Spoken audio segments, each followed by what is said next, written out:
Hi friends, welcome to our channel. இன்னைக்கு நம்ம செய்ய போற ரெசிபி என்னன்னு பாத்தீங்கன்னா கிரீன் கோகனட் சட்னி எப்படி பண்றது இந்த வீடியோல பார்க்கலாம். நார்மலா செய்யற தேங்காய் சட்னியை விட இந்த சட்னி நல்ல டிஃபரெண்டான டேஸ்ட்ல சூப்பரா இருக்கும். கண்டிப்பா ட்ரை பண்ணி பாருங்க. இப்போ இதுக்கு மிக்ஸி ஜார்ல 2 சில்லு அளவுக்கு தேங்காவை பொடியா கட் பண்ணிட்டு சேர்த்திருக்கேன். இது கூட 3 டேபிள் ஸ்பூன் அளவுக்கு பொட்டு கடலை சேர்த்துக்கலாம். சேர்த்ததுக்கு அப்புறமா 3 டேபிள் ஸ்பூன் அளவுக்கு வறுத்த வேர்க்கடலை சேர்த்துக்கோங்க.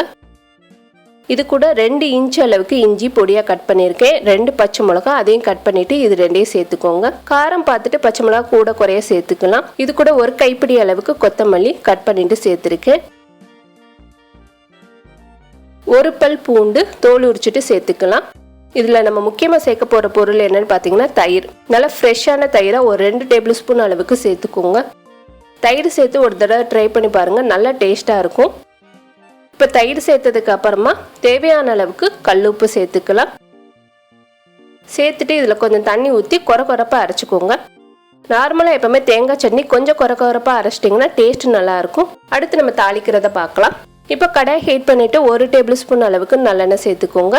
ஆயில் நல்லா ஹீட் ஆனதுக்கு அப்புறமா 1 டீஸ்பூன் அளவுக்கு கடுகு சேர்த்து லைட்டாக பொரிய விட்டுடலாம். இப்போ பொரிஞ்சதுக்கு அப்புறமா 1 டேபிள் ஸ்பூன் அளவுக்கு உளுந்தம் பருப்பு சேர்த்துக்கலாம். இது ரெண்டும் நல்லா பொரியட்டும். இப்போ நல்லா பொரிஞ்சிடுச்சு. இந்த டயத்தில் 2 கொத்து கருவேப்பிலை 2 பட்டை வத்தல் சேர்த்துக்கலாம். சேர்த்துட்டு இதையும் நல்லா பொரிய விட்டு சட்னியோட சேர்த்துருங்க.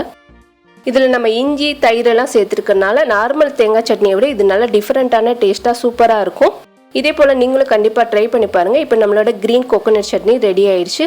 இந்த வீடியோ உங்களுக்கு பிடிச்சிருந்துச்சுன்னா லைக் பண்ணுங்கள், ஷேர் பண்ணுங்கள், மறக்காமல் நம்மளோட சேனலுக்கு சப்ஸ்கிரைப் பண்ணுங்கள். தேங்க்யூ.